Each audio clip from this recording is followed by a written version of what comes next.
Everyone. Hi, everyone. Welcome. And thank you for joining our session today.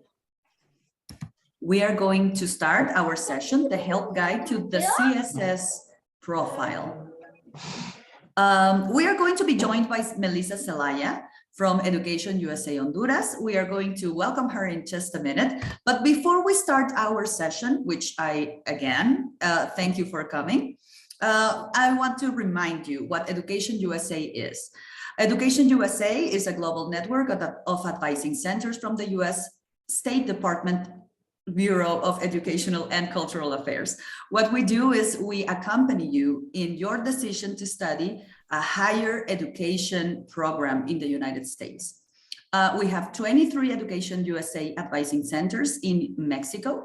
Please look for the one that is closer to you, and you will have an advisor available for your questions. We also provide free access to introductory information on the US study. The activities that we do mainly are in these three categories: in-center, out-center, and virtual. In-center activities include one-to-one sessions, public information sessions with guest speakers like today, reference material that is available for you at the centers for you to consult, and even study and prepare for some processes that you will have to do if you want to start your studies in the US. And also we include some workshops. The out-of-center activities include public information sessions, activities with US higher education institution representatives, and mobility fairs. Virtual activities include fairs, seminars, webinars, virtual advising, virtual workshops, among others. And for today we are going to welcome Melissa Zelaya. She is our advisor at EducationUSa in Honduras. She's going to give us a very detailed information on this process. So please pay attention, make some notes. And if you have any questions, we ask you to please write it in the chat. We have Q&A EducationUSa, Alex. Hi, Alex. He's going to be receiving your questions and he's going to read it later to Melissa. We ask you to stay muted and keep your cameras off. This session is going to be recorded, is being recorded, and will later be published in our YouTube center. Welcome again, and welcome, Melissa. Thank you for joining. Thank you very much. Thank you for the invitation. I am here and I am glad to actually talk today about an important part of your application. If you're asking for financial aid or what your scholarships or money, this is what you have to do. You have to fill the CSS profile. We're going to be talking in detail some of the most relevant questions and the common mistakes that we often do when filling out the CSS profile. So first of all, I want to actually make sure that you know that the CSS profile is a College Board online financial aid application, and it is used to award non-federal financial aid. That means aid that universities might have on their own, right? Money that they have to provide for international students in our case. And it's required by 250 plus universities and colleges and programs. So you have to make sure that the university you are applying actually accepts the CSS profile before you start filling all this information. This is a very extensive application, and we don't want you to fill it if it is not necessary. If none of your universities are going to accept this CSS profile, you have no need to fill it in. But if you are applying for financial aid, for international student financial aid, specifically to these universities that require the CSS profile, make sure that you are actually getting and logging into the correct website. You have it here, cssprofile.collegeboard.org. We're going to make a difference because you're going to be listening to these words and you might be confused whenever you're filling out these applications. What is the difference between the CSS profile and the Fafsa? You will hear this very often, Fafsa, but it's very confusing for international students. So I want to make sure that you understand the differences between one and the other. First of all, the CSS profile can be used for both US citizens, but also international students. FAFSA is only for US citizens. So if you're a US citizen, then you can apply for FAFSA. If not, definitely FAFSA is not the way to go. It's the CSS profile you have to fill. The CSS profile is used to award institutional aid or need-based scholarships. That means that universities will use this information to provide scholarships based on your need. And the FAFSA is used to award federal, state, and institutional aid, which can include loans, right? It's different. The CSS profile is administered by College Board, and the FAFSA is administered by the Department of Education in the United States. The CSS profile asks for family finances, annual income, medical expenses, and many more. There are a lot of questions, and we're going to go over the most common ones and the ones that you usually give like the hardest time to fill. But the FAFSA only asks for the family, what's their income, their assets, and they calculate an expected contribution. Also, the CSS profile needs information from all the parents involved. On the contrary, FAFSA, which is only used by US citizens, need information only of the custodial parent, the parent that lives with the student. Important is to know that today we are on September the 22nd. We are not going to fill out this information yet. We are going to wait for it to open on October 1st. It opens on October 1st. If you are filing or filling the application for this last year, you will have to start over once October 1st opens, right? There are different, the CSS profile has different deadlines for each school. And the FAFSA, on the contrary, also opens on October 1st, but you have until June 30th after after the school year for which you want aid. The CSS profile offers questions, and it goes along. Depending on what you answer, you might be displayed with other questions related to that. And the FAFSA, they are the same questions. And the good thing about the CSS profile is that it allows us to explain special circumstances. Very important, so that they understand our reality, they understand where we're coming from and our main concerns, right? And this doesn't happen with the FAFSA. For the CSS profile, there is a cost. It costs $25 to apply for, and the first university is included. And after that, it's $16 per additional reports to any other school that you're applying. FAFSA is completely free. But remember that if you are not a US citizen, you are only going to apply to the CSS profile. You're going to be filling this application. How do you know that you need to fill out this application? First, you need to verify if your college requires a CSS profile to grant aid. How do you do that? You go to the website for the university that you're looking for or the college you're looking for, and you can see there if they are suggesting for you to apply for financial aid through the CSS profile.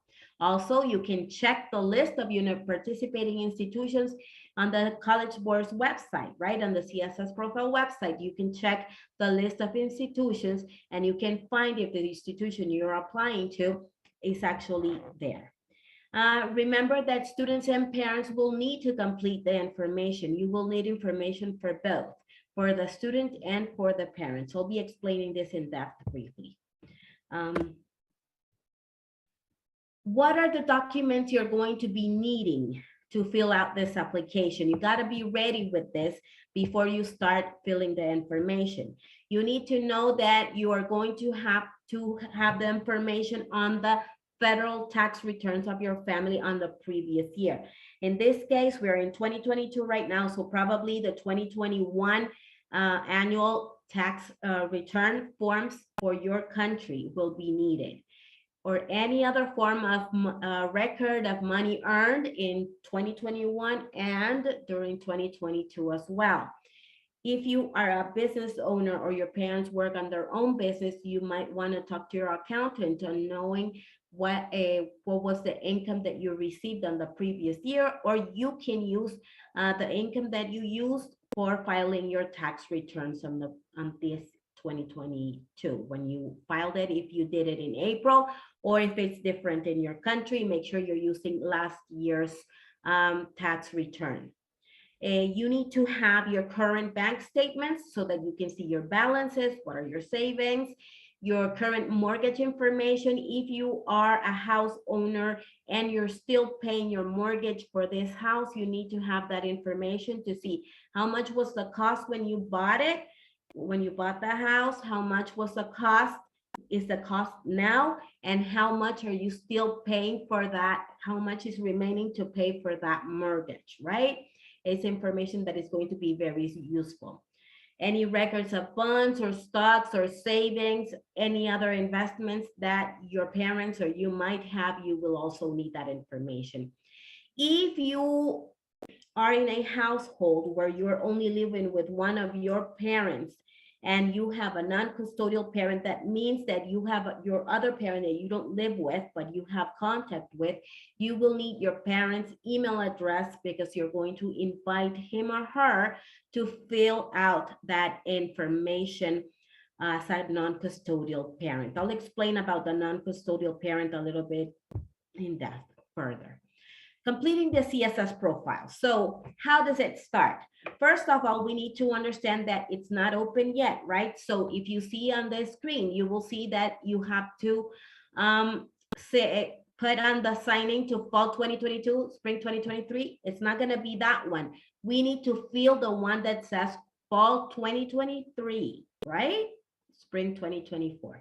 It's going to be open on October 1st. Remember, once you have that, make sure that you're filling out the correct application. You can use your student college board account to fill out the application, or you can create a new account. It depends on what you're doing. Okay, for example, if you have your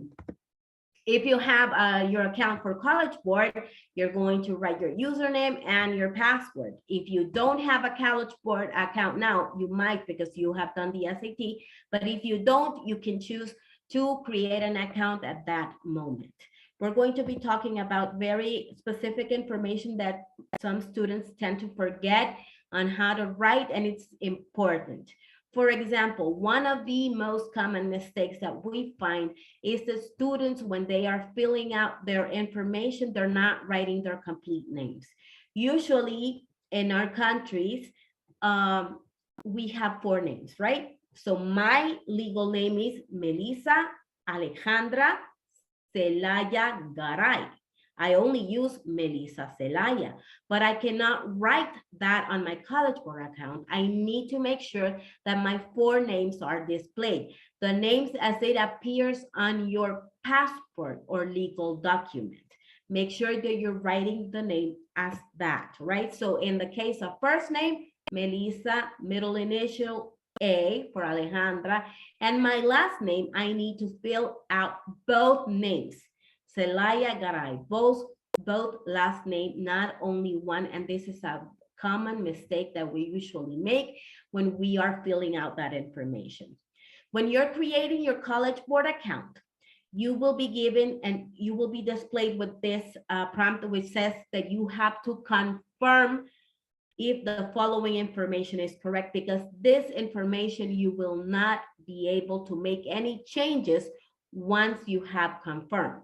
So it gives you the opportunity to even look again if you have written your names as it appears in your passport.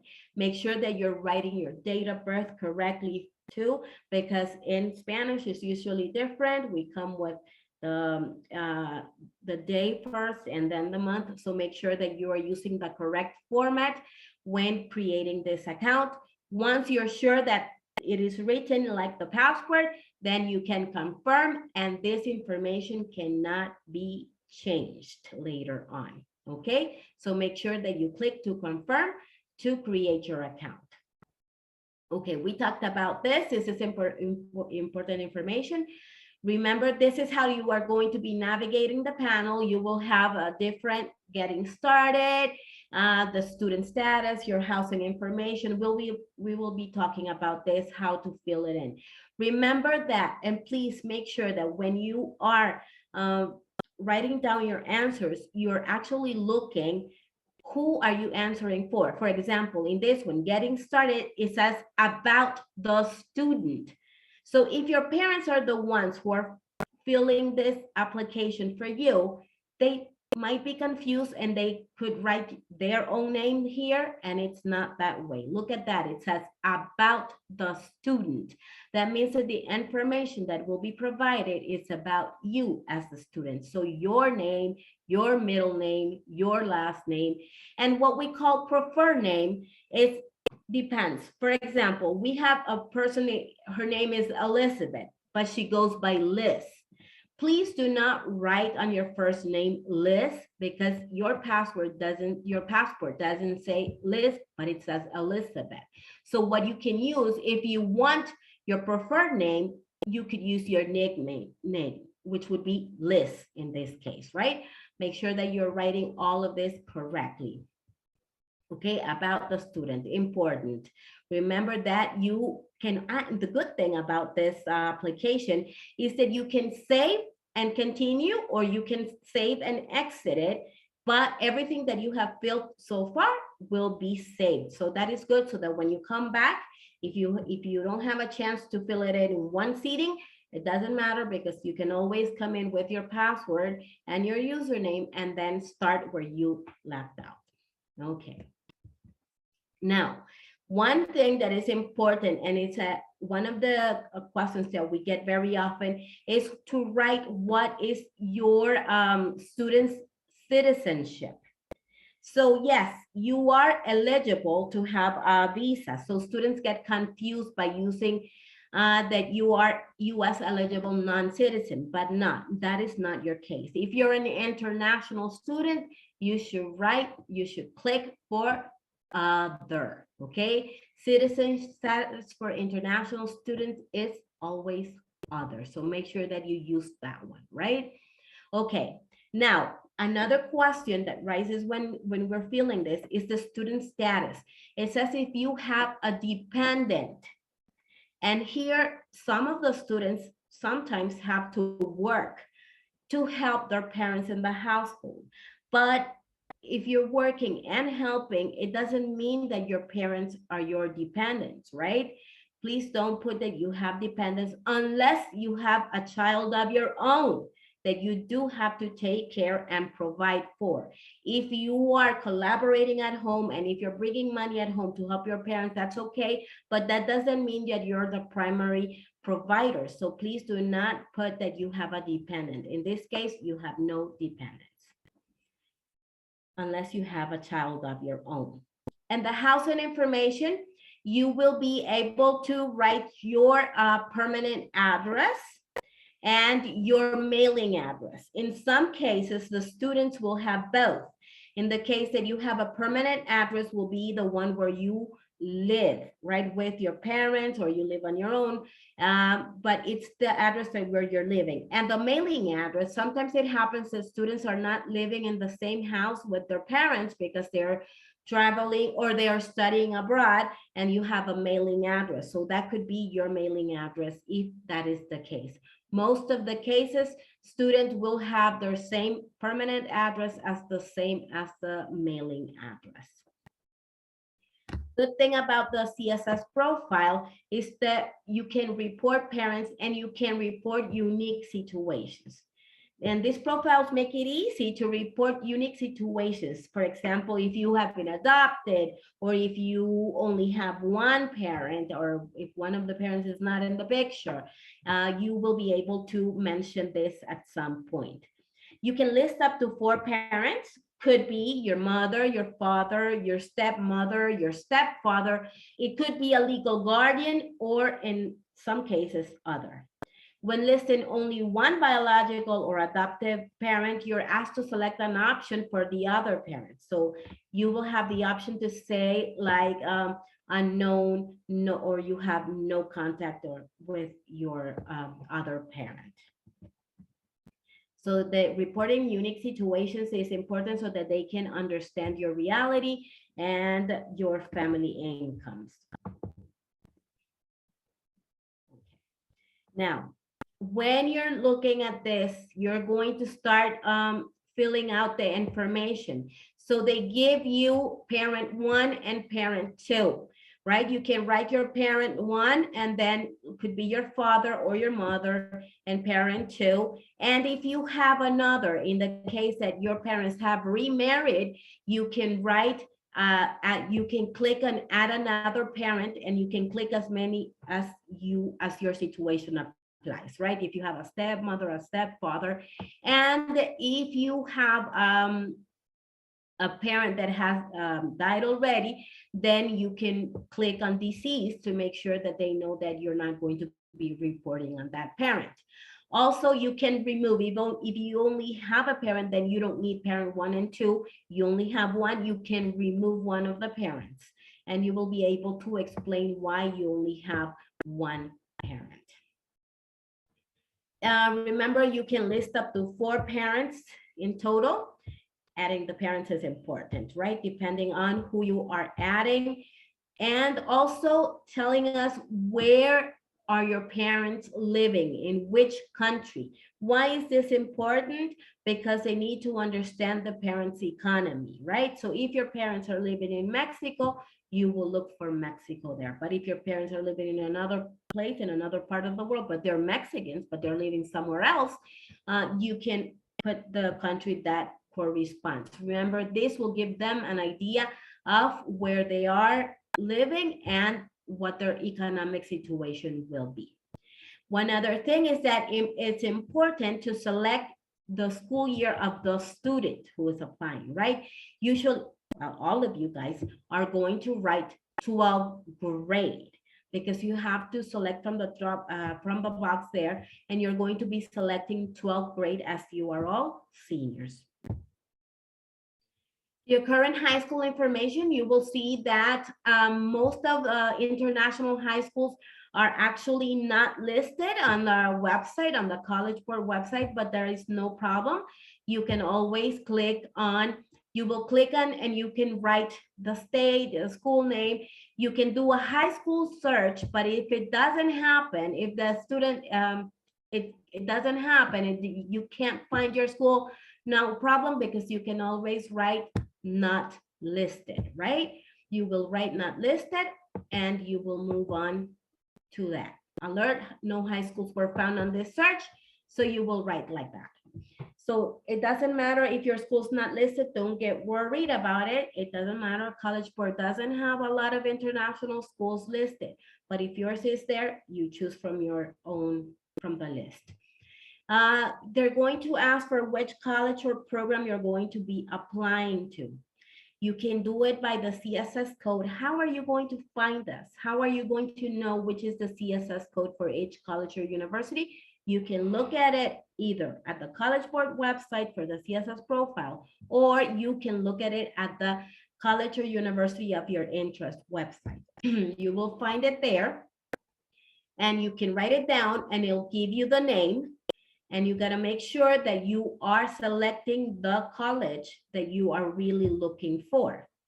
But also you are going to look at the information as what you're applying, right? So you're going to be applying for your first year of undergraduate, never previously attended the university in this case. So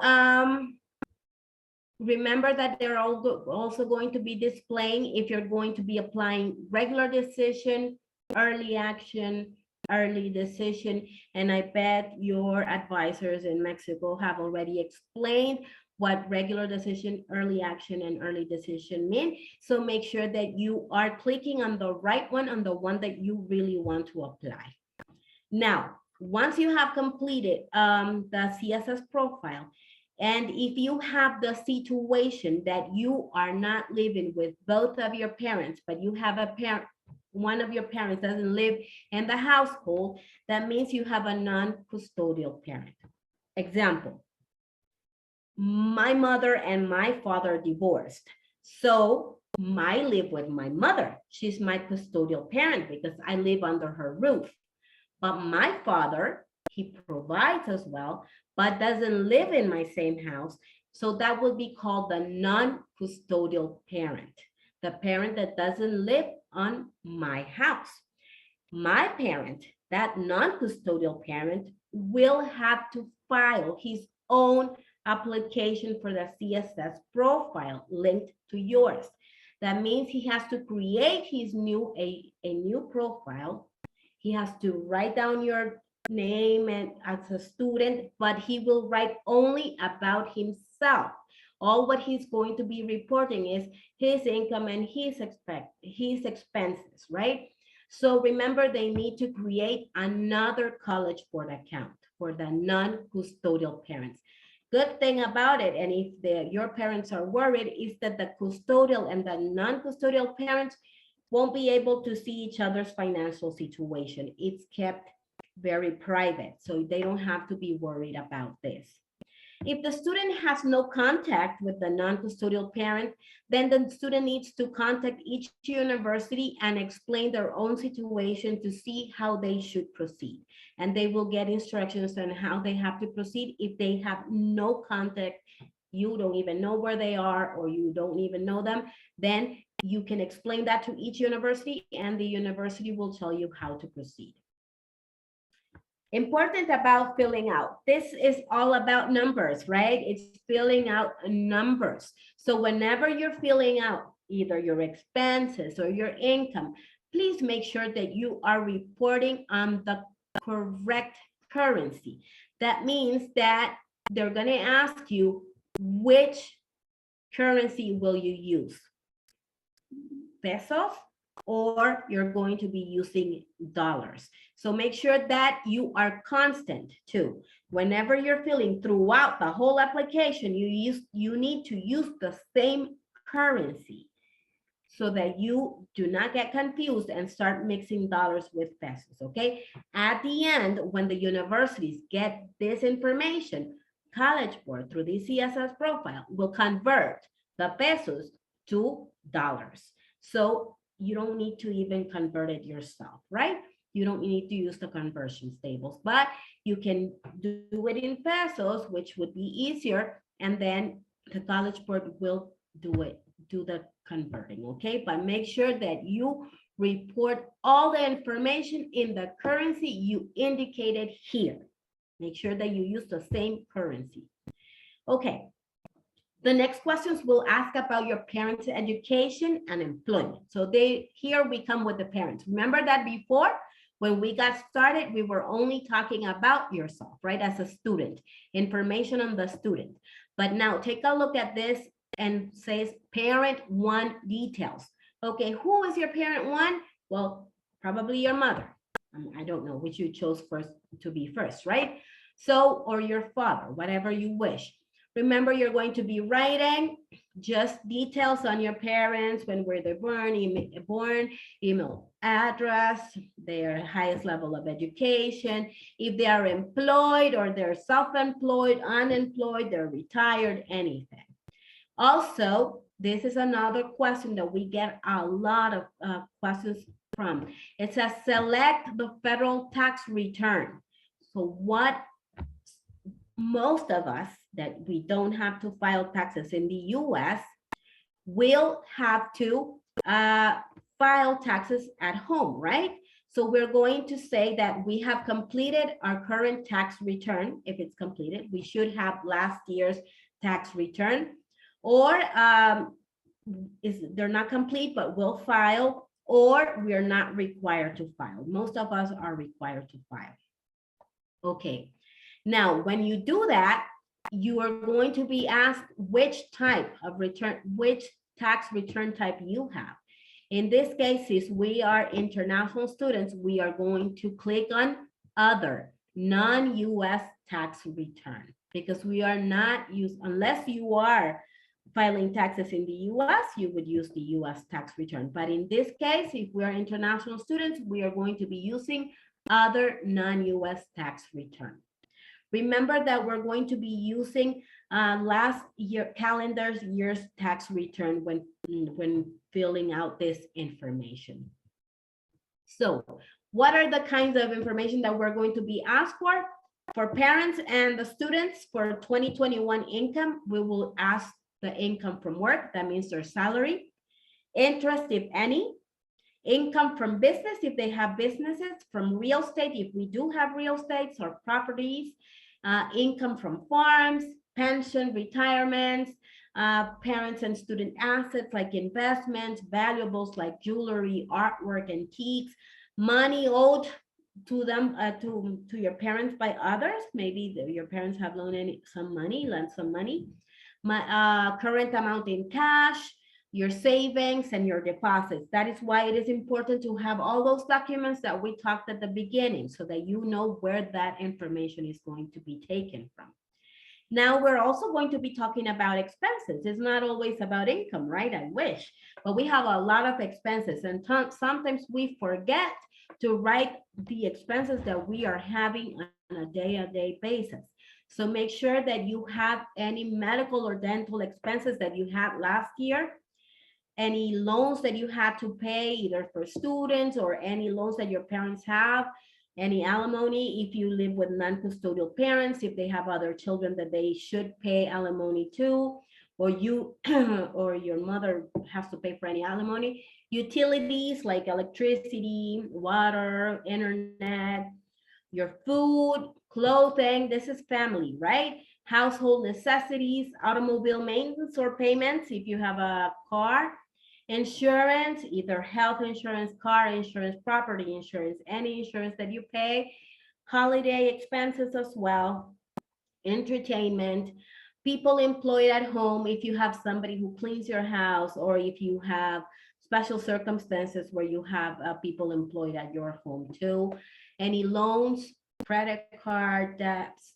others, right? So make sure that you are also writing, yes, your income, but reflecting also your expenses is very important. Please do not forget to account for those expenses, because this will affect what you're writing on your CSS profile.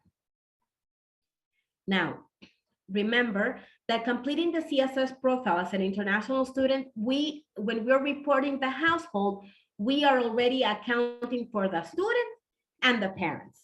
So in this part, when they're asking that if we have other dependents reported, we're not going to report ourselves again, because they know your mother, your father, or whoever you mentioned you lived with, plus you are included on the CSS profile. But this would mean if you have siblings, for example, or if you have a grandmother that lives with you and your parents support her or them, right? So it depends who lives in your house. But you're not going to report people that live in your house but have their own income and have their own expenses. No, only the ones that parents are actually taking care of.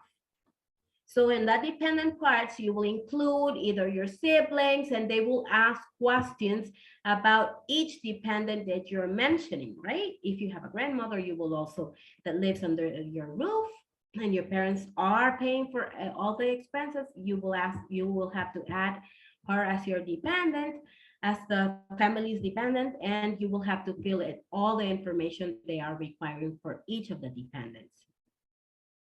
Now, there is a question, and it is very difficult to answer this question. You have to estimate a current year your income.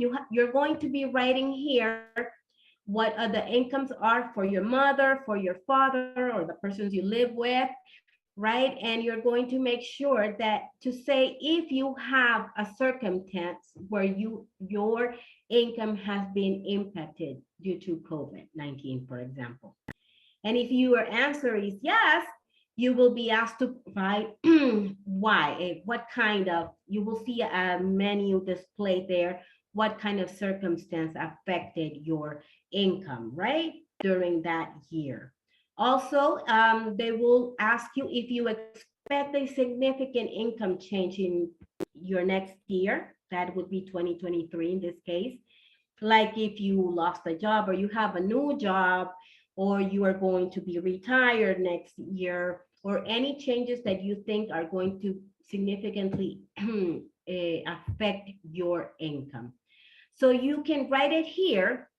If you check one or more boxes, then you will be given the opportunity to provide an explanation and details of what are the special circumstances that you are mentioning, right? That impacted your income. So you're going to say probably if you had change in employment, or COVID-19 pandemic affected you, or if you lost your scholarship due to maybe you had a government scholarship and due to government change, they have canceled that scholarship. Anything that happens here, you can write it down here, or you can always express other, right? And have a little bit more detail to explain your situation. Remember that you can review your application. Please review your information and make any necessary changes in that moment before submitting your application. Because once you have submitted your application, the information that you have provided cannot change. We can add information, but we cannot change the one we have already provided. So make sure that you are rereading your application, that you have filled everything as it is, that your numbers are accurate, that you have used the same currency throughout the whole application. And once you have done that and you are sure that everything is complete and correct, you have the chance, and you still have the chance to make any changes. But if you are sure and certain of everything that you have written down, make sure that you put I have read, understood, and agreed, the same and above, save and continue, and you will be charged with a $25 fee that includes your payment for filling out this information plus one college or university that you have chosen. Okay, once you do that, once you pay for the CSS profile, remember it's $25 the initial application. Includes one school. And if you want additional schools to be added, you are applying to 5 universities are accepting the CSS profile, then you would have to pay $16 for each other university that you are wanting this report to be sent. You can either pay by credit card or debit card online. And if you have a non-custodial parent, remember that I told you that they have to fill their own information.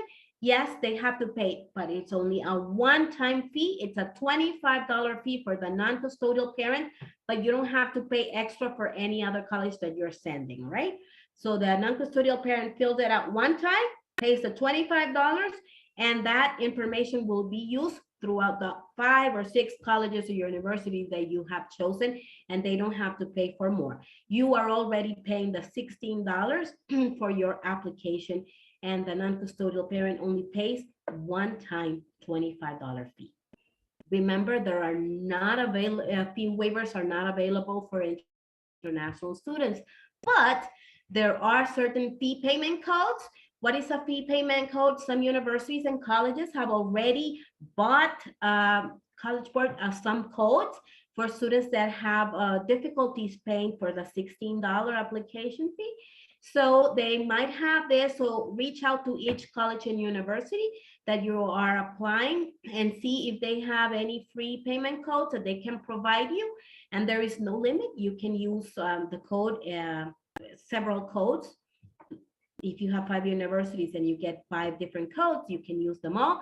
But remember that you're going to be using the code for the university that provided you, right?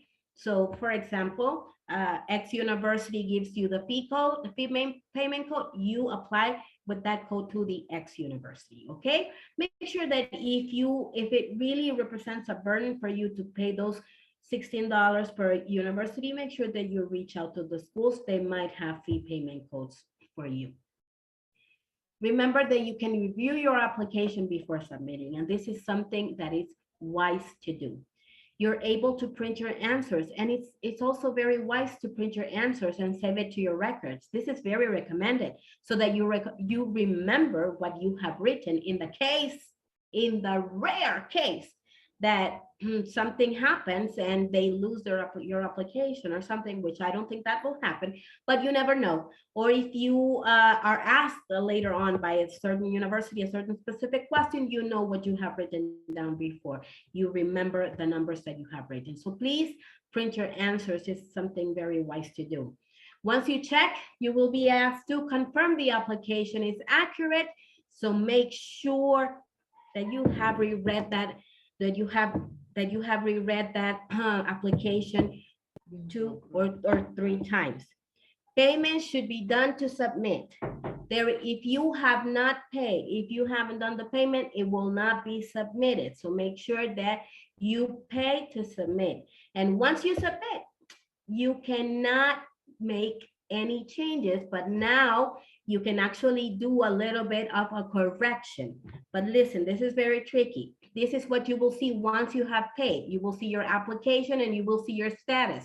You will see that you have submitted your application on this date, and you are going to have the ability to do corrections. But this is a tricky thing. You cannot change the answers that you made, but you can add information. You can add a dependent if you forgot to add a dependent. You can add a family business. You can add things, but you cannot change what you have already written. You cannot make any changes. So that's why you have several opportunities to check and review your answers so you make any corrections before submitting this. And once you have done that, what are the next steps? Some universities will require physical documents. And some universities will require these documents to be uploaded through iDoc. iDoc is a college or institutional documentation service. And this collects family documents requested by university. And if the university requires those documents, you will be able to see it on your dashboard. It will say that you need to download certain forms.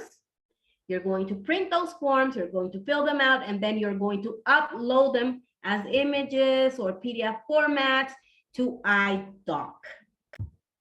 Some universities will require this, some universities won't. What type of documents could iDoc request, for example? Maybe your federal income tax return for your parents, or your federal income tax return, if you have any, or payment stubs or payment information, bank statements, for example, they could ask for bank statements. What do I do if you are a U.S. citizen? If you're a U.S. citizen, you should submit these forms. Well, if you're not a U.S. citizen, you should contact the financial aid office at the university and ask what alternative document you could turn in. If you don't have those documents for the tax return, then ask them what documents would be valid for them, or what would they consider valid in your country so that you can submit the appropriate documents. Remember, you can always contact your EducationUSa office to help you out with more information on details on how to show proof of income to the universities. We have several examples that we can provide to you whenever you are requesting, and if you get requested for parents or your own information on taxes and you don't have them, we have formats that can help you, and we can help you develop those formats so that you can show the universities what they're asking for. Well, what if they're asking these documents in English, and sometimes we only have those documents in Spanish? You can pay an official translation in your country, or you can ask the university if you can have an unofficial translation of the documents that could be done by you or by somebody that you know. And you can always contact your EducationUSa office to see if they can help you with contacting official translators for your documents. Okay, now tips to fill out your CSS profile. please start early. It opens on October 1st. So start early. Don't wait until the last moment. You will go crazy writing all those numbers and making numbers with your parents. It takes a little bit of a time. It is very detailed. And it's because they need those details to make informed decisions on who to give and how much to give and how much real need you have for the amount of money you're requesting. So please start early and be patient, because this is a little bit of a long process to fill out this application. Probably you won't be able to do it in one sitting, but if you concentrate yourself and you have all the documents that we talked before, it will be easier for you. Be aware that the CSS profile deadlines for these institutions that ask for it, this information is crucial. Every single university has different deadlines. So you got to make sure that you meet their deadlines. Please don't start filling this information. If your deadline is November 1st, don't do it October 31st. You don't know what's going to happen with the websites. You don't know if it's going to crash. You don't know how many, you know how technology can sometimes be a blessing, but it can also be a burden sometimes. So make sure that you do this on time so that you submit it before the deadlines. Reach out to your EducationUSa advisor with any doubts or questions. If you have any questions during the process of filling out your information. Please avoid asking for an appointment and telling them, I need to fill the CSS profile. Can you help me? No. Please fill out the CSS profile to the best of your abilities. And once you have done everything and you still have some blanks that you don't know how to fill or you're not sure what to put there, then you ask for an appointment and we can help you as EducationUSa advisors with specific information. But please don't expect for the EducationUSa advisor to be filling out every single detail with you. You can do it on your own. You can look at this video many times if you have a specific question that you don't think you know how to answer. When you get the IDOC portion and have to turn in additional documents, email the financial aid office for clarification if you're not sure what they're asking for, or if you don't know what kind of document you need from your own country to upload, right? Remember, the more information the institution has, it's better. This will allow them to make an informed decision about how much money you actually need. I don't know if you have any questions. We will open it here for questions. If you have any, I'm here.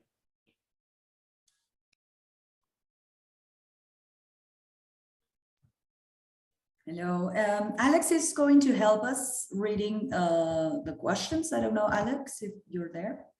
Thank you, Adriana, and thank you, Melissa. Well, there's a lot of information for our international undergraduate students. Now we have a few questions from your address. Now, the first is, what's the difference between students expect income and other expects tax income? I'm sorry, can you come again? Yes.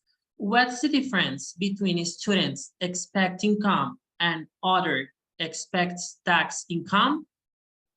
Your expected income is the money that you're going to get, right? But your tax income is different. That's the money you paid for your government. Like, I don't know in Mexico, but we have a 15% income tax. So we need to pay 15%. And if for your salary, it depends on your salary and it goes by amounts. From this amount to this amount, this is how much you need to pay, the percentage. So taxes and income is different. Income is what you receive. Taxes is what you pay for the government. Thank you, Melissa. Now the second is, what happens if by mistake I fill it out the CSS profile 2022-2023? Will my data be saved so I can fill out the 2023-2024? No, unfortunately, it won't be saved. If you filled out the one that, remember, it opens until October 1st. So you need to fill it out since when we start October 1st on, that would be great. The other information will be lost because you won't be you won't present that information. You will do another one for, make sure that when you are clicking, you click on the right one, which would be fall 2023, spring 2024. Thank you, Melissa. The third is, what if my parents are employed and we are living on a day-to-day basis and our income is not stable? What do we do? Okay, you should explain that on special circumstances. You will have an opportunity to explain that on special circumstances, and you will have to actually make a estimate of what your parents' income is for a month, and then times 12, so that you know how much money you've made on a year, right? But you can explain that in your special circumstances box. Thank you, Melissa. The next is, if one of my parents passed away, do I have to fill in the tax questions? No, you will report that parent, and when you're reporting that parent, it says deceased. So they won't ask you questions on his taxes or his income or anything, because you have clicked on the deceased box. So you won't be receiving any questions from that parent. Perfect.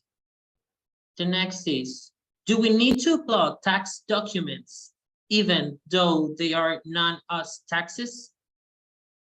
Yes, if they're not US taxes, you still need to put on that document that says your Mexican taxes, because I think almost everybody pays taxes for the government. So yes, if it's not non-US, right? Non-US tax form. Perfect. The last is, if I have already graduated from high school on May 2022, do I input no longer in school or 12th grade? No, you should, if you're no longer in school, then you should write that you're no longer in school because you have graduated, right? But you're still not at university, but no longer in school. Only if you are a senior, you would write 12th grade. But if you're done, you can put you're no longer in school. Perfect. And the next question, I think that we can respond it, is if there any way we can have a fee waiver on the CSS profile, like Melissa said, no have it. Fee waiver applications have a code. Yeah, remember that fee waivers are not given to international students, but you can ask for fee payment codes for each university that you're applying. You might want to reach out to them and ask them if they do have any fee payment codes available. If they do, they will provide you one and you can use it. Perfect. Next, what can I do if I have different living arrangements that those listed in the CSS profile? Then you can write other and explain. Perfect. And that's it from my side. Thank you. Perfect. Thank you. Thank you for all those great questions that you had. I was happy to be here with you, and I'm leaving Adriana. Adriana is going to conclude our presentation today. Thank you very much, Mel. And thank you for all the useful information that you shared today. It was very informative for me, and I think for all the people that joined today. We finally want to thank again everyone that had the opportunity to join us today in today's sessions. And we just want to invite you, to remind you, we have our community college showcase upcoming next September 30th, 4 to 6:30 p.m. Central Daytime. And you have here the link where you can register for our event. All right. And we just want to thank you, Mel. Can you go to the next slide, please? Yes. We just want to thank you and just remind you where you can reach our center and where you can just consult where your nearest EducationUSa center is. Thank you for joining us. Good luck.